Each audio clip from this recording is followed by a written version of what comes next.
nós iniciamos falando sobre os poderes do Estado. Por que a gente fala dos poderes? A Constituição, no artigo 2º, fala são poderes o Executivo, o Legislativo, o Judiciário. Não sei se nessa ordem. Mas, enfim, por que se fala de poderes? Por quê? Desde quando o Montesquieu lançou o seu livro falando sobre a divisão dos poderes, ele não inaugurou nada novo. Ele pegou o que já existia, o que já era falado, acabou sendo esquecido, até porque a primeira manifestação que se tem notícia disso foi do Platão, lá 2.500 anos atrás. Pois bem, outras pessoas falaram mais sobre isso, sobre a divisão dos poderes, e entendeu-se que essa divisão de poderes em 3 era bastante satisfatória. Por que isso? O Montesquieu, então, passou a divagar, né, na sua obra sobre isso, e a obra dele é O Espírito das Leis, né? E aí ele começou a falar sobre isso, começou a escrever sobre isso, e isso acabou influenciando, basicamente, as democracias atuais. E essa divisão dos poderes, qual que é? Primeiro, alguém que administre a coisa pública. Na época dele, quem que administrava a coisa pública? Os reis, né? Os imperadores.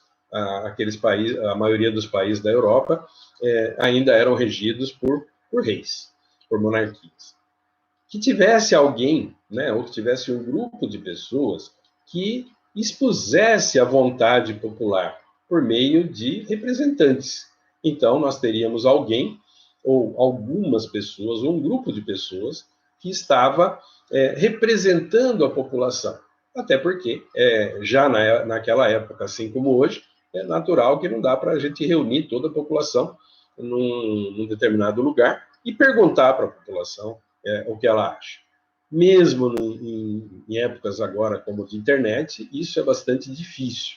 Naquela época, mais ainda, né? Então, esse grupo de pessoas que representavam a população diria para a população, diria para o Estado como as leis deveriam ser feitas. E um grupo de pessoas que resolveriam os problemas a partir do momento que eles aparecessem. Hoje, o que nós temos? O Poder Executivo, que efetivamente administra a coisa pública, que faz a coisa acontecer, que mantém a máquina funcionando. Nós temos o Poder Judiciário, que resolve os problemas a partir do momento que eles aparecem, e temos o Poder Legislativo. Esse, especificamente, é o representante da população. Por quê? Quando nós elegemos um deputado ou um senador, nós damos a eles uma procuração. É basicamente uma procuração, para que eles possam nos representar, dizer para o Estado, dizer na discussão política o que a população pretende, o que a população precisa, a ideia da população em relação aos assuntos que tem. E esses poderes ainda, a Constituição fala que eles são independentes, mas também a Constituição fala que eles são harmônicos. Isso quer dizer que não é uma independência total, é uma independência, sim, claro, mas é uma independência que tem que ser feita com harmonia.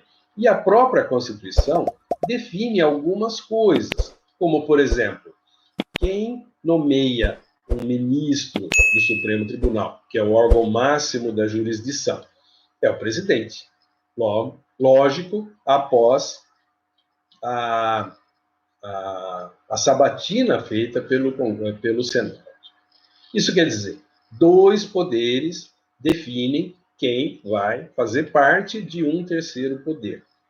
Isso não diminui o poder, mas faz com que esse poder tenha uma participação dos demais. Outra coisa também, caso o presidente da República, que é o chefe do Poder Executivo, cometa algum crime de responsabilidade, ele vai ser julgado. Julgado por quem? Pelo Senado, após a aprovação, a autorização da Câmara Federal. E a seção do Senado que julga o presidente, olha só, um poder trabalhando no outro, ele é presidido pelo Poder Judiciário, ou seja, pelo presidente do Supremo Tribunal. Então, a gente percebe que há essa harmonização. De uma forma ou de outra, um poder atua para tentar frear eventuais abusos de poder de um outro poder.